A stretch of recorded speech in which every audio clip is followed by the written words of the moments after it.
जेलों से रिहा हुए, तब से कांग्रेस की हर कार्य समिति और महासमिति की बैठक में राजा जी के विरोध में उग्र भावना हिलोरें लेती थीं। सरदार और महात्मा गांधी के प्रयास से उन्हें कांग्रेस में स्थान मिल गया। वे पश्चिम बंगाल के गवर्नर भी बना दिए गए। इस पद पर रहते हुए उन्होंने लॉर्ड माउंटबेटन और जवाहरलाल नेहरू के मन में अपने लिए जो जगह बनाई, उससे वो गवर्नर जनरल भी बने, जिन्हें नेहरू निर्विरोध राष्ट्रपति निर्वाचित कराना चाहते थे। जहां तक सरदार पटेल का प्रश्न है, वो जवाहरलाल नेहरू के इस इरादे से परिचित होने के कारण उस समय एक हद तक ऊहापोह में थे, क्योंकि राजा जी से उनकी घनिष्ठता रही थी। इसलिए वो स्वयं भी सोचने के लिए थोड़ा समय चाहते थे। सरदार ये भी चाहते थे कि कांग्रेस में इस पर शांत चित्त से विचार हो। कांग्रेस का पूरा नेतृत्व संविधान सभा में था, उसे ही इस पर निर्णय करना था। लेकिन जवाहरलाल नेहरू बहुत जल्दबाजी में थे। अपनी अमेरिका यात्रा से पहले ही वे निर्णय करा लेना चाहते थे। राजा जी भी उतने ही उतावले थे। बंबई से लौटने के 2 दिन के बाद सरदार ने पंडित नेहरू से बात की। उस बातचीत में सरदार को इस बात पर आश्चर्य भी हुआ कि जो नेहरू पहले राजा जी के प्रति ईर्ष्यालु भाव रखते थे, वे उसे भूलकर अचानक उनके घोर प्रशंसक हो गए थे। सरदार को उनकी प्रशंसा में बताया कि गवर्नर जनरल के नाते उन्होंने विदेशी मेहमानों का दिल जीता। सरदार ने पंडित नेहरू को सलाह दी कि अमेरिका यात्रा से वापसी तक इस पर विचार स्थगित रखना चाहिए। पंडित नेहरू इससे सहमत हुए। अचानक अपनी अमेरिका यात्रा से 1 दिन पहले उन्होंने अपना विचार बदल दिया। दूसरी तरफ संविधान सभा के दौरान सरदार और डॉक्टर राजेंद्र प्रसाद में निकटता बढ़ती गई। डॉक्टर राजेंद्र प्रसाद ने संविधान सभा के कांग्रेस सहित हर सदस्य से स्नेह का निजी संबंध बनाया। इस कारण भी वे एकमात्र पसंद बन गए थे। जहां तक पंडित नेहरू का प्रश्न है, मुझे लगता है कि वे जन भावना के अनोखे पारखी होने के बावजूद राजा जी को अपने निजी हित में राष्ट्रपति बनवाना चाहते थे। इसी भाव ने उनके विवेक पर ग्रहण लगा दिया था। फिर भी ये पंडित नेहरू के स्तर पर आकलन की विफलता उतनी नहीं थी जितनी उनके चापलूसों की थी। उनके इर्द गिर्द जो थे, उन्होंने पंडित नेहरू को समझाया और सरदार की सलाह न मानने के लिए तैयार किया। इतना ही नहीं, उन्हें अपनी यात्रा से पहले निर्णय करा लेने के लिए निसंदेह प्रोत्साहित किया। उस दिन संविधान सभा के कांग्रेसी सदस्यों की एक बैठक बुलाई गई। उससे पहले पंडित नेहरू ने सरदार पटेल को फोन किया और कहा कि वर्तमान गवर्नर जनरल को राष्ट्रपति बनाने का प्रस्ताव अगर मैं रखता हूं, तो पार्टी के नेता उसका इसलिए समर्थन करेंगे क्योंकि अमेरिका यात्रा के लिए वो उनका मुझे उपहार होगा। जवाब में सरदार ने उन्हें ऐसा न करने की दृढ़ सलाह दी और ये भी कहा कि मेरा अनुमान इसके विपरीत है।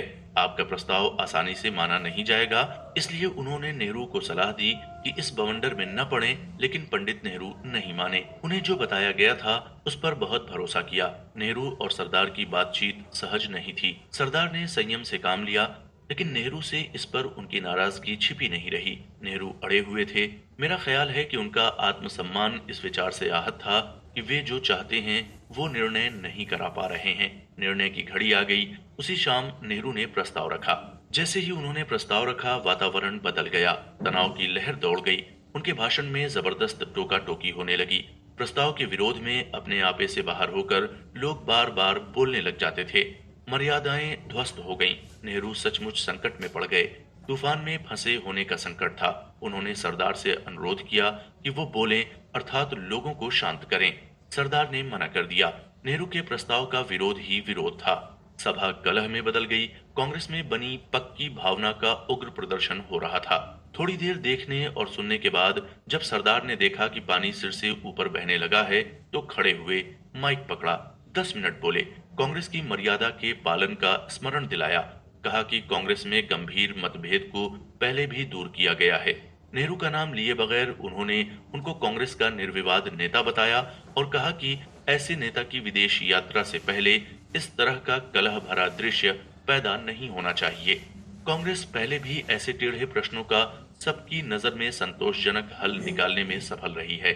उन्होंने कहा कि मुझे कोई संदेह नहीं है कि इस बार भी परस्पर बातचीत से हल निकल जाएगा। प्रधानमंत्री की विदेश से वापसी के बाद इस पर हम विचार करेंगे। वे स्वयं भी संतोषजनक हल खोजने की हिमायत कर रहे थे। सरदार ने कांग्रेस पार्टी से अपील की कि जल्दबाजी में कोई निर्णय करने से बेहतर है कि हम थोड़ी प्रतीक्षा करें, वातावरण सामान्य बने और शांत चित्त से विचार कर निर्णय करें। सरदार को सबने दत्त चित्त होकर सुना। पूरी सभा ने उनकी भावना को सराहा और सम्मान दिया। जो वहां उपस्थित थे, उन्होंने अनुभव किया कि सरदार के मुख से गांधी जी बोल रहे थे। पहले कतार के ज्यादातर नेताओं ने सरदार के प्रति आभार जताया और उन्हें अप्रिय प्रसंग टालने के लिए सादर धन्यवाद दिया। लेकिन जवाहरलाल नेहरू के चेहरे पर तनाव और पीड़ा झलक रही थी। ये देखकर सरदार पटेल ने उनकी मनोदशा को समझा। गोविंद वल्लभ पंत ने कहा कि पंडित नेहरू के साथ उनके निवास जाइए, जिससे उनको निराशा में डूबने से बचाया जा सके। सरदार गलत नहीं थे। जैसे ही वे अपने निवास एक औरंगजेब रोड पहुंचे और आराम करने जा रहे थे कि पंडित नेहरू का हस्तलिखित पत्र उन्हें मिला, जिसमें उन्होंने अपने इस्तीफे की पेशकश की थी और ये भी लिखा कि विदेश से वापसी के बाद वे गवर्नर जनरल से कहने जा रहे हैं कि सरदार पटेल को सरकार का नेतृत्व करने के लिए निमंत्रित करें। ये भी लिखा कि आपके चिंताजनक स्वास्थ्य और बढ़ती उम्र की हालत में ये बोझ डालने के लिए मैं क्षमा चाहता हूँ। सभा की घटना को उन्होंने अपने नेतृत्व पर अविश्वास माना। नेहरू को इस बात से भी बहुत ठेस पहुंची थी कि जिस तरह का पूर्ण समर्थन और विश्वास पार्टी में सरदार पटेल को अर्पित है, वैसा उनको नहीं है। वी शंकर लिखते हैं कि मैं घर वापस नहीं गया था। हालांकि रात के 9 बज गए थे। सरदार ने मुझे रोक लिया था और शाम की घटना पर बात करते रहे। पत्र पाने के बाद उन्होंने सत्यनारायण सिन्हा से बात की। उन्होंने कहा कि वे पार्टी के हर सदस्य को सूचित करें और बताएं कि इसे कोई तूल न दें, नहीं तो नतीजे भयंकर हो सकते हैं। इस विषय को मेरे और नेहरू पर छोड़ दें, हम रास्ता निकाल लेंगे। उसी समय गोविंद वल्लभ पंत आए। उन्होंने नेहरू की विचलित मनोदशा के बारे में बताया और कहा कि वे उससे बाहर निकलने के प्रयास हैं।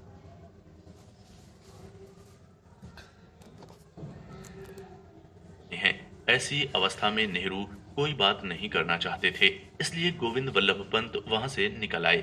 उसी समय नेहरू का पत्र मिला, जिसे सरदार ने मुझे दे दिया।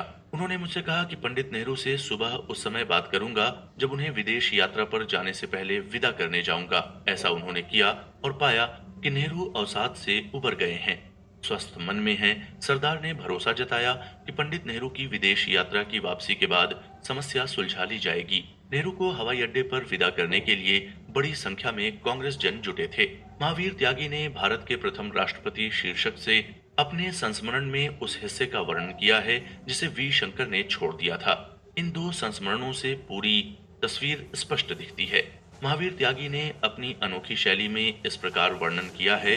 भारत का संविधान बन चुकने के बाद संविधान सभा के सामने प्रश्न आया कि भारत का प्रथम राष्ट्रपति कौन हो। जो कुछ हम संविधान सभा में पास करते थे, वो सब एक रात पहले कांग्रेस दल की बैठक में, जो कांग्रेस अध्यक्ष के सभापतित्व में हुआ करती थी, विचारार्थ पेश किया जाता था। उन दिनों हमारी पार्टी में सचमुच लोकतंत्र था, क्योंकि कांग्रेस के लगभग सब ही उच्च श्रेणी के नेता इस पार्टी के सदस्य थे।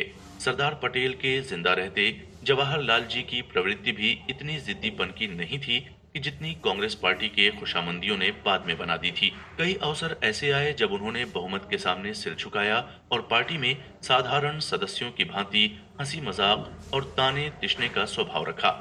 जब तक आचार्य कृपलानी कांग्रेस अध्यक्ष रहे, वे हमारी कांग्रेस संविधान सभा पार्टी की बैठक का सभापतित्व करते थे। उनके बाद पट्टा भी सीतारमैया करते थे।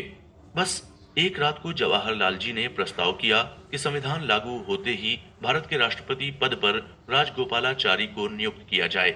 हमने प्रस्ताव किया कि संविधान सभा के अध्यक्ष बाबू राजेंद्र प्रसाद को ही प्रथम राष्ट्रपति नियुक्त करना चाहिए। बहुत गर्मागर्मी की बहस हुई। जोश में आकर जवाहर जी ने खड़े होकर चुनौती के रूप में कहा कि यदि राजगोपाली को आप स्वीकार नहीं करते हैं तो आपको अपनी पार्टी का नेता भी नया चुनना पड़ेगा।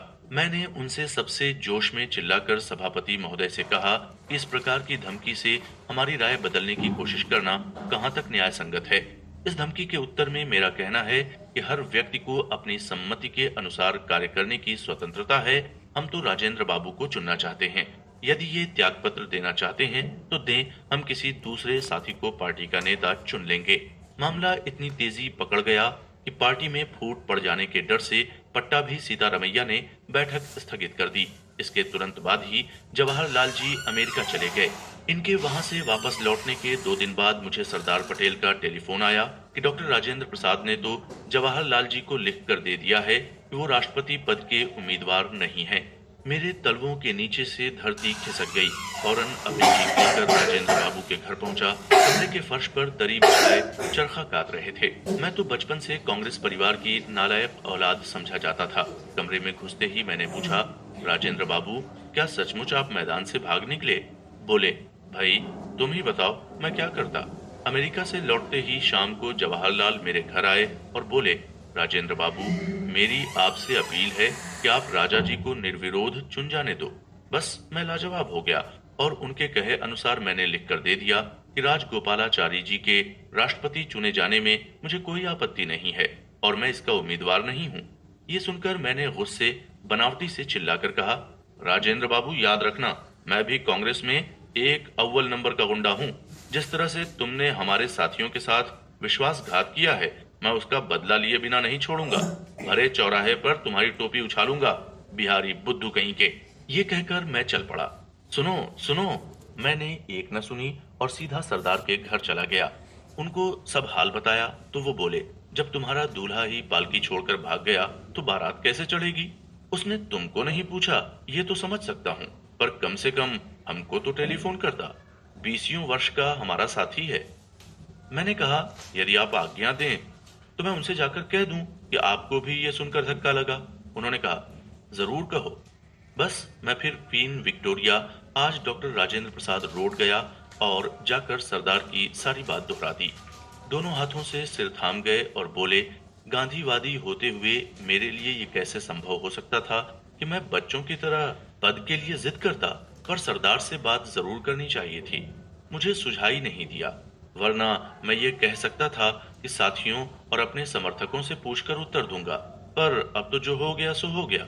मैंने कहा, एक बात हो सकती है कि आप जवाहरलाल जी को एक पत्र लिख दें कि मैं अपनी बात पर कायम हूँ, पर चूंकि पार्टी के साथियों के बिना परामर्श किए अपना नाम वापस लिया है, इसलिए मेरी प्रार्थना है कि आप पार्टी के प्रमुख सदस्यों को बुलाकर समझा दें कि मेरे वापस हो जाने पर चुनाव निर्विरोध हो जाने दें।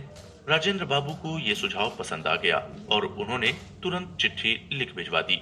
अगले दिन मैं सरदार साहब के साथ हवाखोरी के लिए गया तो उन्होंने बताया कि तुम्हारा कश्मीरी बहुत सियाना है। उसने कांग्रेस सदस्यों की बैठक आज शाम को मेरे घर बुलाने का निश्चय किया है ताकि तुम लोगों का मुंह बंद रहे, इसलिए सबको अपनी बात मुलायम शब्दों में रखनी होगी। मैं बाबू सत्यनारायण सिन्हा के पास गया और क्योंकि वे हमारे व्हिप थे, उन्होंने अपने पक्ष वाले नाम लिखवा दिए ताकि उनको अवश्य मीटिंग में बुला लिया जाए। बस शाम के 4:30 बजे औरंगजेब रोड पर सरदार की कोठी के सामने वाले चबूतरे पर बैठक हुई। इस बैठक में सर्वश्री सत्यनारायण सिन्हा, जसपत राय कपूर, खुर्शैद लाल, रामनाथ गोयनका, बालकृष्ण शर्मा, नवीन, R.K. सिधवा, अजीत प्रसाद जैन, राजकुमारी अमृत कौर, ठाकुरदास भार्गव और विक्रमलाल सौंधी आदि सब हमारे समर्थक थे। बैठक आरंभ होते ही जवाहरलाल जी ने भाषण करते हुए बताया कि राजेंद्र बाबू ने अपना नाम वापस ले लिया है और ये बड़े गौरव की बात इतिहास में जाएगी कि हमने प्रथम राष्ट्रपति को निर्विरोध चुन लिया। यूं तो मैं जानता हूं कि राजगोपालाचारी का नाम उनके सन 1942 के आंदोलन का विरोध करने के कारण कांग्रेस वालों को बहुत अच्छा नहीं लगा, पर यदि विदेशी खिड़की से झांका जाए तो राजा जी का व्यक्तित्व बहुत ऊंचा है। उन्होंने गवर्नर जनरल के रूप में बहुत कुछ नाम कमाया है, आदि आदि। तुरंत ही हमारी टोली के सदस्यों ने खड़े होकर जवाहरलाल जी की युक्तियों का खंडन आरंभ कर दिया। पहले शायद जसपत राय कपूर बोले, फिर रामनाथ गोयनका ने बड़े गुस्से से चिल्लाकर कहा, हमें ये बताइए कि हम राष्ट्रपति कांग्रेस वालों के लिए चुन रहे हैं या उनके विरोधियों के लिए? जब आप अपने मुंह से मान रहे हो कि राजा जी का नाम कांग्रेस वालों को पसंद नहीं आएगा, तो हम क्या गैर कांग्रेसी हैं? मैंने कहा कि जवाहरलाल जी, आपको ये क्या आदत पड़ गई है कि आप हमेशा विदेशी खिड़कियों में से झांकते हैं? फतेहपुर सीकरी के बुलंद दरवाजे में से देखो तो आप जानोगे कि राजेंद्र बाबू का व्यक्तित्व आसमान के बराबर ऊंचा है। इसी तरह और सबने विरोध किया और जब कोई विरोध करे तो हम सब तालियां बजाते। जवाहरलाल का मुंह इतना सा निकल आया तो बालकृष्ण शर्मा नवीन ने खड़े होकर कहा, मैं प्रस्ताव करता हूं कि ये प्रश्न जवाहर भाई के ऊपर छोड़ दिया जाए। वो हमारी बातों पर उचित रूप से विचार कर लें और अंतिम निर्णय सुना दें। सबने इसे स्वीकार कर लिया, पर हम में से एक ने संशोधन पेश कर दिया कि जवाहरलाल जी और सरदार पटेल दोनों मिलकर निर्णय दें। बस सबने ताली बजा दी और खड़े हो गए। चाय पीकर हम तो अपने अपने घर लौट आए। अगले दिन सरदार पटेल ने बताया कि हम लोगों के जाते ही जवाहरलाल और वो एक कमरे में सलाह करने के लिए जा बैठे। जवाहरलाल जी ने कहा, मेरी राय में तो ये अच्छा ही हुआ कि पार्टी ने ये सवाल हमारे ऊपर छोड़ दिया। राजेंद्र बाबू तो उम्मीदवार हैं नहीं, इसलिए हमें अपना निर्णय राजगोपालाचारी के पक्ष में दे देना चाहिए, सरदार ने कहा। प्रस्ताव के शब्दों के अनुसार हमें पार्टी की आवाज का फैसला देना है, अपनी आवाज का नहीं। पार्टी के अधिकांश लोग राजेंद्र बाबू को चाहते हैं, हमें अपनी राय नहीं बतानी। वो तो सबको पता है, हमको पंच फैसला देना है। क्या आपकी राय में बहुमत राजा जी को स्वीकार करेगा? इसको सुनकर जवाहरलाल जी ने चुपके से कहा, तो आप फैसला सुना दो कि हम दोनों की राय में राजेंद्र बाबू को ही राष्ट्रपति चुना जाना चाहिए। इस तरह डॉक्टर राजेंद्र प्रसाद भारत के पहले राष्ट्रपति चुने गए। यहाँ ये बताना जरूरी है कि राजा जी अर्थात सी राजगोपालाचारी का कांग्रेस में उग्र विरोध उस समय क्यों था। वो कौन सी घटना थी जो उनके रास्ते में अलंघनीय पहाड़ जैसी खड़ी हो गई थी, जिसके सामने जवाहरलाल नेहरू भी लाचार हो गए। उनकी नहीं चली। घटना 1942 की है। राजा जी के जीवनी लेखक आर के मूर्ति ने उस घटना का संदर्भ इस तरह लिखा है। राजा जी कांग्रेस में थे, लेकिन उनकी नीतियों का समर्थन करना मुश्किल हो रहा था। उन्हें उसके रवैये के बारे में गलतफहमियां थीं। समय आ गया कि वे कुछ दिशा परिवर्तन करते। ऐसा तभी संभव था जब राजा जी नेताओं को घटनाओं और स्थिति पर नए सिरे से नजर डालने को मजबूर कर सकते। वो ऐसा कैसे करें? अगर वो अनुसरण करना बंद कर दें और पंक्ति से निकल जाएं, तो क्या उनके सहयोगी उनका समर्थन करेंगे? उन्होंने इस पर मन ही मन बार बार चिंतन किया। आखिरकार उन्होंने वही करने का फैसला किया। उन्होंने अपनी चाल बहुत सूझबूझ के साथ चली। उन्होंने मद्रास विधायिका के कांग्रेस सदस्यों को कांग्रेस कार्यकारिणी के पास ये सिफारिश भेजने के लिए प्रेरित किया कि वो तत्कालीन आपात स्थिति का सामना करने के लिए एक राष्ट्रीय सरकार के गठन को सुविधाजनक बनाने के उद्देश्य से मुस्लिम पृथक्करण का दावा मजबूत कर ले। ये प्रस्ताव 23 अप्रैल 1942 को हफ्ते के अंदर कांग्रेस कार्यकारिणी की इलाहाबाद में बैठक हुई। इसमें प्रस्ताव पर विचार किया गया और इसे नामंजूर कर दिया गया। समय राजा जी के प्रतिकूल था। गांधी जी ने उन्हें कांग्रेस से इस्तीफा दे देने की सलाह दी। निर्देश स्पष्ट था, जब तक वो कांग्रेस में थे तब तक राजा जी को पाकिस्तान के विचार का समर्थन करने की इजाजत नहीं दी जा सकती थी। वो कांग्रेस में तभी रह सकते थे जब वो पार्टी लाइन का अनुसरण करें। राजा जी ने अपने रास्ते पर आगे बढ़ने का फैसला किया। अति निंदित व्यक्ति बन गए। सभाओं में उनका तिरस्कार किया जाता, चप्पलों और पत्थरों से उनका स्वागत किया जाता और कभी कभी तो कोलतार की बाल्टियां उड़ेली जाती। कांग्रेस जन और नेतृत्व उसे भुला नहीं पाया था। इसी कारण राष्ट्रपति पद पर उनके निर्वाचन का जबरदस्त विरोध हो रहा था। इस बारे में प्यारेलाल ने जो लिखा है वो ये है। अगस्त 1942 में कांग्रेसी नेताओं की गिरफ्तारी के समय से ही राजा जी भारत छोड़ो के अपने प्रसिद्ध विरोध के कारण गिरफ्तार नहीं किए गए थे। राजा जी राजनीतिक गतिरोध को सुलझाने के लिए कांग्रेस और मुस्लिम लीग में मेल कराने की कोशिश कर रहे थे। राजा जी बुद्धि युग की अनुपम बुद्धिशाली संतान थे। उन्हें अपने समझाने बुझाने की शक्ति में अपार विश्वास था। उन्हें लगता था कि अगर कांग्रेस और मुस्लिम लीग में मेल हो जाए तथा दोनों एक ही मंच पर आ जाएं, तो स्वाधीनता की लड़ाई बात की बात में जीत ली जाए।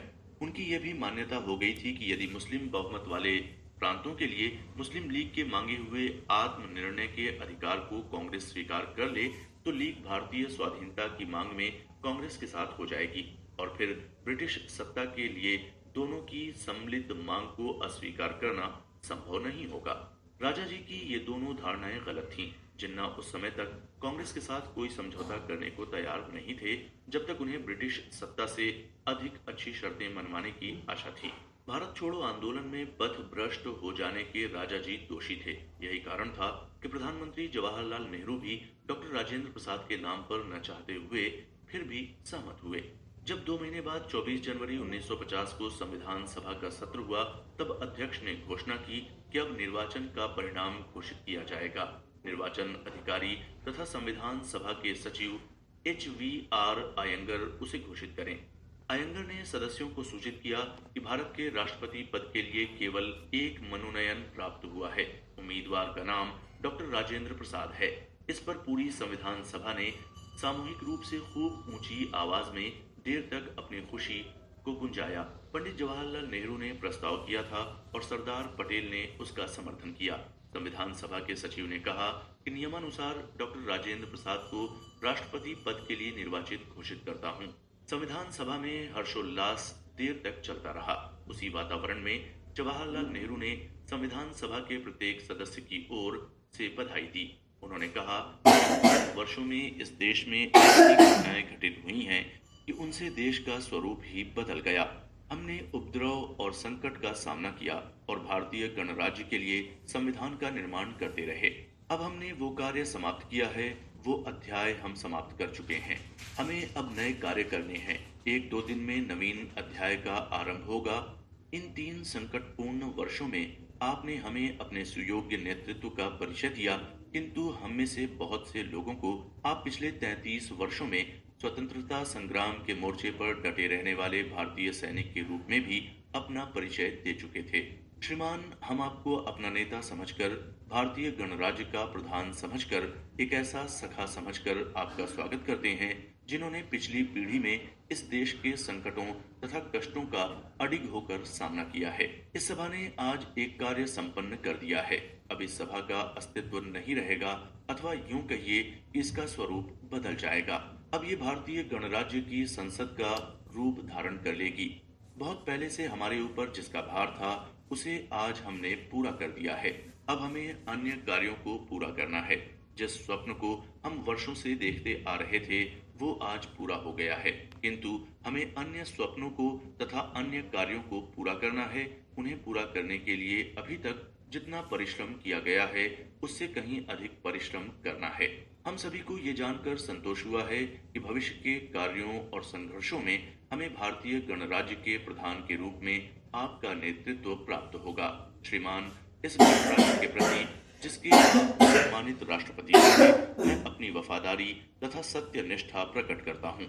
इस अवसर पर दूसरे वक्ता उन्होंने कहा कि अध्यक्ष महोदय तथा मित्रों, यदि श्रीमान आपकी आज्ञा हो तो इस पवित्र अवसर पर जब आप राष्ट्र के प्रतिनिधियों के एक मत से राज्य के प्रधान चुने जा रहे हैं, मैं भी आपकी प्रशंसा में अपना योग देना चाहता हूँ। माननीय प्रधानमंत्री महोदय ने जो शब्द कहे हैं उनमें से प्रत्येक का मैं समर्थन करता हूँ। आपको जो ऊंचा सम्मान प्रदान किया गया है उसके लिए आपको बधाई देता हूँ। 3 वर्ष से आप संविधान सभा के अध्यक्ष की हैसियत से काम करते रहे हैं। सदस्यों ने देखा है कि आपने इस सभा के कार्य का संचालन किस प्रकार किया है। अत्यधिक कार्य करने के कारण आपका स्वास्थ्य गिरने लगा है। एक समय तो हमें बहुत चिंता होने लगी थी, किंतु परमात्मा की कृपा से आपको स्वास्थ्य लाभ हुआ। आज ये हमारा सौभाग्य है कि आप भारतीय गणराज्य के प्रधान तथा प्रथम राष्ट्रपति निर्वाचित हुए हैं। भारत के इतिहास में आज का दिवस बहुत ही शुभ दिवस है। हमें इसमें कुछ भी संदेह नहीं है कि आपके बुद्धिबल, शांत स्वभाव तथा सुंदर व्यवहार के फलस्वरूप इस देश के मान तथा इसकी प्रतिष्ठा में उत्तरोत्तर वृद्धि होगी। आपके ओजस्वी नेतृत्व में हमारा देश संसार के राष्ट्रों के बीच एक सम्मानित पद प्राप्त करेगा। मैं ईश्वर से प्रार्थना करता हूँ कि वो हमें आपके प्रति सत्य निष्ठा से वफादार होने तथा ईश्वर ने आप पर जिस महान कार्य का भार डाला है उसमें पूर्ण सहयोग देने के लिए सद्बुद्धि प्रदान करे। हमें भविष्य में एक ही नाव में बैठकर तूफान का सामना करना है, समुद्र को पार करना है। आपको अपने मृदुल स्वभाव तथा निर्मल हृदय के कारण इस सभा के ही नहीं बल्कि सारे देश के प्रत्येक वर्ग का स्नेह प्राप्त है। आपको जो सम्मान प्रदान किया गया है उसके आप सर्वथा योग्य ही हैं। डॉक्टर राजेंद्र प्रसाद को राष्ट्रपति निर्वाचित होने पर बधाई देने और उनकी प्रशंसा में बोलने के लिए हर कोई इच्छुक था, जिस पर उन्होंने ही विराम लगाया और कहा कि मुझे आशा है कि यह सभा जिस प्रकार सभी अवसरों पर मेरे साथ सहयोग करती रही है उसी प्रकार इस अवसर पर भी मेरे साथ सहयोग करेगी। जो सदस्य बोलना चाहते हैं उनसे मैं प्रार्थना करता हूं कि वो न बोलें। मैं इसे स्वीकार करता हूं। यह एक पवित्र अवसर है। बहुत काल तक संग्राम करने के पश्चात हमने एक मंजिल तय की है। अब हम दूसरी मंजिल की ओर बढ़ने जा रहे हैं। आपने कृपा करके मुझे बहुत बड़ी जिम्मेदारी सौंपी है। मेरा हमेशा यही विचार रहा है कि बधाई उस अवसर पर नहीं दी जानी चाहिए जब कोई व्यक्ति किसी पद पर नियुक्त किया जाता है, बल्कि उस अवसर पर दी जानी चाहिए जब वो अपनी सेवा से निवृत्त होता है। मैं उस समय तक प्रतीक्षा करूंगा जबकि आपने मुझे जो सौंपा है उसमें मैं निवृत्त हो जाऊं।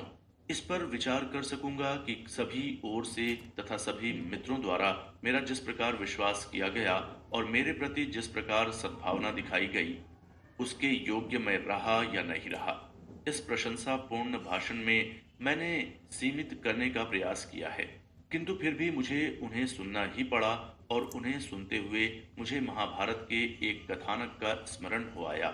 उस ग्रंथ में बहुत ही विषम परिस्थितियों का तथा उनके फलस्वरूप जो जटिल समस्याएं उठ खड़ी होती हैं और श्री कृष्ण उन्हें किस प्रकार हल करते हैं उसका वर्णन है।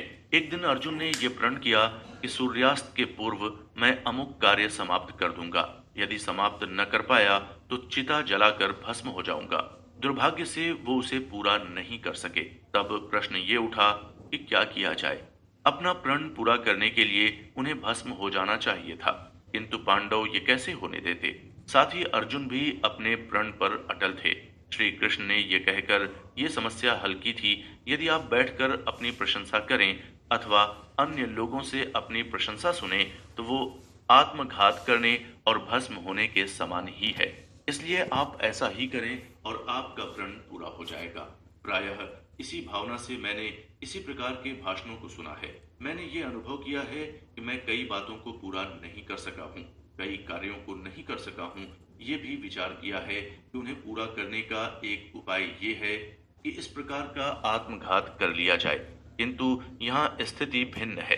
जब हमारे प्रधानमंत्री अथवा उप प्रधानमंत्री मेरे संबंध में भावना में कुछ कहते हैं तो मेरे लिए भी अपनी भावनावश उसका परिचय देना आवश्यक हो जाता है। हम 25 वर्ष से अधिक काल तक बड़ी घनिष्ठता से एक साथ रहे हैं। हमने एक साथ कार्य किया है, संघर्ष किया है। हम कभी विचलित नहीं हुए, साथ ही सफल भी हुए हैं। आज मैं एक आसन पर बैठा हूँ तो वो भी मेरे निकट ही अन्य आसनों पर बैठे हुए हैं। अन्य मित्र जिनके साथ संबंध रहने का मुझे उतना ही गर्व है, उनके निकट बैठेंगे और मेरी सहायता करते रहेंगे। जब मैं ये विचार करता हूँ कि मुझे इस सभा के सभी सदस्यों तथा इस सभा के बाहर अनेक मित्रों की सद्भावना प्राप्त है, तो मुझे विश्वास होता है कि जो कर्तव्य मुझे सौंपा गया है, उसे मैं संतोषजनक ढंग से पूरा कर सकूंगा। इस कारण नहीं कि मैं उसे पूरा करने में समर्थ हूँ, बल्कि इस कारण कि सभी लोगों के प्रयत्नों के फलस्वरूप वो पूरा हो जाएगा। इस समय देश को कई समस्याओं का सामना करना पड़ रहा है। मेरी यह धारणा है कि अब हमें जो कार्य करना है वो उस कार्य से भिन्न है जो हम 2 वर्ष से करते आए हैं। उसके लिए अधिक लगन, अधिक सावधानी, अधिक तन्मयता और अधिक बलिदान की